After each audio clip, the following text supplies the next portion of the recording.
Mutiara Hikmah. Ihdhar an takuna aba shibrin. Hindari, hati-hati, jangan sampai kamu itu hanya memiliki satu jengkal. Shibr, jadi shibru itu ukuran dari ujung jari, apa namanya, jari kelingking ya, sampai ibu jari. Dari ujung jari kelingking sampai ibu jari itu namanya shibr, satu jengkal, satu jengkal. Nah, ihdhar an takuna aba shibrin. Jadi hati-hati, jangan sampai kamu itu menjadi abu shibr, orang yang ilmunya cuma sak jengkal. Faqad qil, dikatakan al-ilmu salasatu ashbar. Ilmu itu ada 3 jengkal. Ilmu itu ada 3 tahapan, 3 jengkal. Man dakhala fi syibril awal takabbar. Barang siapa yang baru masuk di jengkal yang pertama, di tahapan yang pertama, dia itu takabbar, nyombong. Wa man dakhala fi syibril tsani tawadha. Barang siapa yang baru masuk, barang siapa yang masuk di jengkal yang kedua, dia mulai tawadhu. Wa man dakhala fi syibri tsalits alima annahu ma ya'lam. Kalau dia itu sudah masuk di jengkal yang ketiga, dia sadar dia itu enggak ngerti apa-apa. Ibadin azanillahu wa iyyakum. Faridan azanillahu wa iyyakum. Ilmu itu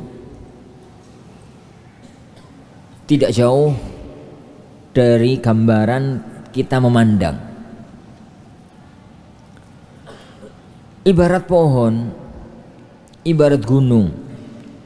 Tatkala kita itu masih di kaki gunung, kita itu seakan-akan yang paling tinggi, yang paling gede, karena semuanya di sekitar kita sudah dapat melihatnya dan dapat menjangkaunya. Ya cuma 1, 2 beberapa orang di belakang atau di sekitar kita. Tapi cobalah naik sampai di pertengahan gunung. Begitu kita sampai di pertengahan gunung, ternyata kita melihat alam itu luas. Di sana ada perkampungan yang jauh, di sana ada persawahan yang jauh, di sana ada yang kita cuma bisa mandang tapi tidak dapat menggapainya. Naiklah lagi.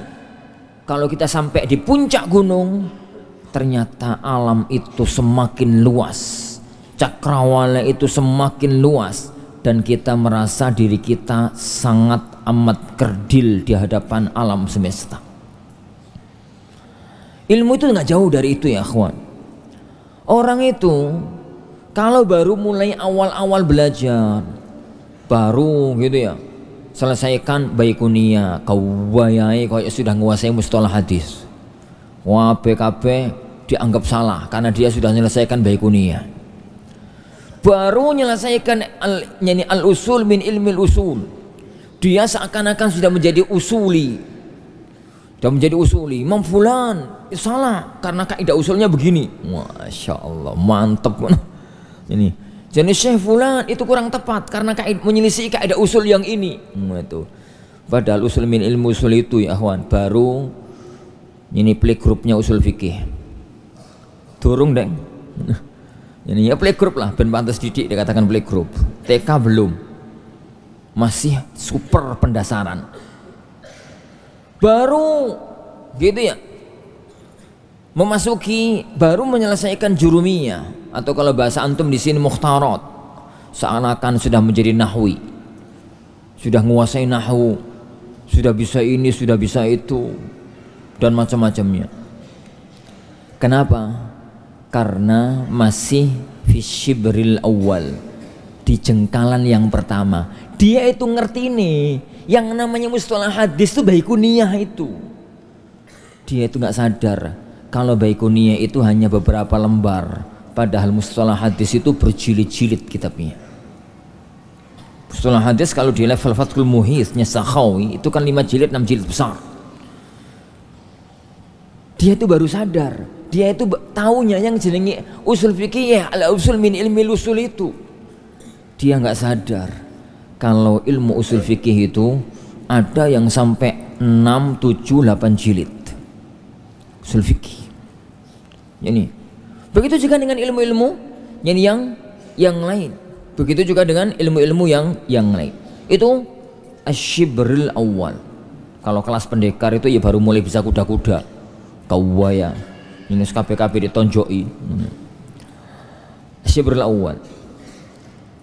Mulailah Anda bergerak naik ke ilmu yang di atasnya.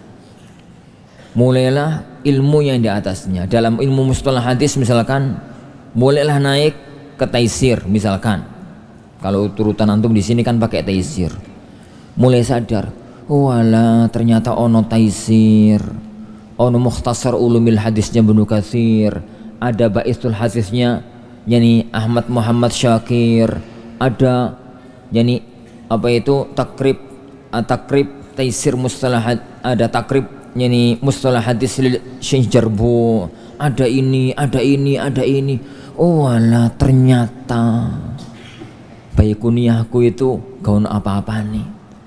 Dan kalau seandainya saya itu menguasai taisir pun, ternyata di sana kitab-kitab yang lain itu sudah banyak. Mulai dia sadar dan mulai tawadhu. Tapi ya masih gaya. Seakan-akan dia itu sudah sedikit menguasai mustalah. Sedikitlah naik. Sedikit aja. Ke alfiyah mustalah hadisnya Iraqi.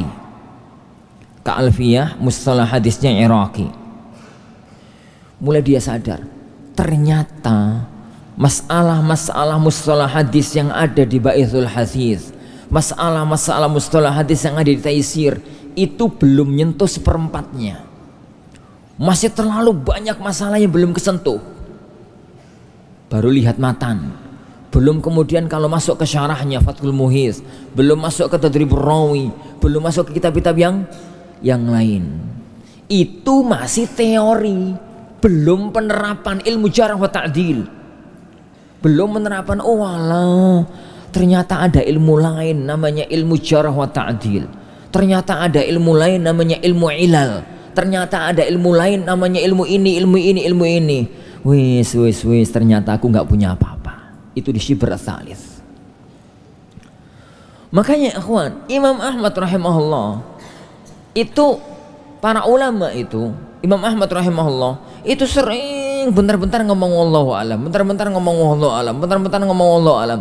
Kenapa? Lima arifatihil khilaf. Karena mengetahui perbedaan para ulama. Orang sekali Ibnu Taimiyah rahimahullah taala itu dalam Majmu' Fatawa, sering sekali dalam Majmu' Fatawa itu beliau hanya mengatakan wallazi zaharali wallazi yatma'innu bihi qalbi. Bahasanya semacam itu.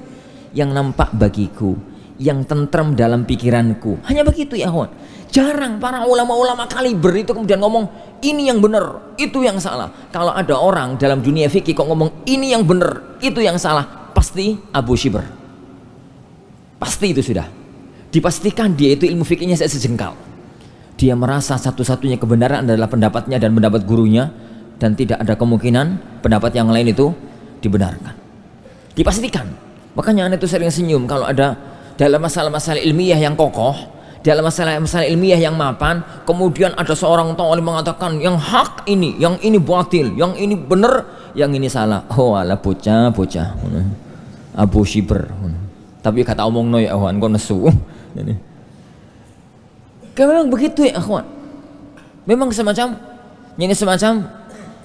itu dalam masalah-masalah ilmiah, dan itu dalam semua permasalahan. Dia itu mulai sadar ternyata cakrawala ilmu itu banyak yang belum dia sentuh. Ilmu Islam aja mungkin belum dia ketahui namanya tok itu mungkin nggak ada. Anda katakan ya akhwan, fikih itu ada 10 cabang ilmu. Yang diajarkan di sini hanya 4. Yang 6 gak kesentuh. Ilmu bahasa Arab itu ada 27 cabang. Yang diajarkan di sini sampai 10. Yang 17 belum kesentuh. Kalau kemudian kita menyadari ternyata cakrawala ilmu itu luas, sangat luas, maka kita mulai sadar. Kadang-kadang kita itu baru sadar ternyata banyak ilmu yang kita namanya tok itu loh belum kenal. Ada ilmu rasm, ada ilmu qiraat, ada ilmu ini, ada ilmu ini, ada ilmu ini. Jadi kemarin itu ada sebagian asatidzah itu ngomong, masalah ini Ustaz, itu pembahasannya dalam ilmu wadha. Apa meneh ilmu satu ini? Ilmu wadha. Anak kemudian tanya, apa Ustaz? Ilmu wadha itu apa? Ilmu wadha itu apa? Jadi akhwan, orang yang sampai di level ana, ada loh ilmu-ilmu itu yang namanya aja belum ana kenal. Namanya tok, belum belajar loh ya. Namanya tok. Ternyata itu adalah salah satu di antara cabang ilmu bahasa Arab. Apa ilmu wadha itu? Ini ilmu wadha itu apa? Gara-garanya itu ada salah satu di antara asatidzah itu nyampaikan, jadi nyekrin gitu ya, memfotokan atau nyekrin ucapannya salah satu ulama. Jadi dalam pembahasan ilmu wadha masalah ini begini-begini. Anak kan bingung, apa meneh ilmu wadha itu? Anak tanyakan, afwan Ustaz, ada yang tahu ilmu wadha itu apa? Ya apa udah bengong roto-roto. Ada satu dua ustadz yang mengatakan ilmu wadha itu Ustaz, ilmu ini dan itu salah satu cabang dalam ilmu bahasa. Faya subhanallah, cakrawala ilmiah itu sangat luas ya akhwan, sangat luas. Sehingga kata beliau, jangan menjadi orang-orang yang Abu Shibr. Jangan menjadi orang-orang yang Abu Shibr, ilmunya saja jengkal. Karena orang itu kalau ilmunya cuma saja jengkal, maka dia merasa jadi dia itu sudah menguasai semua disiplin ilmu, padahal belum, sama sekali belum, nyentuh aja belum. Ini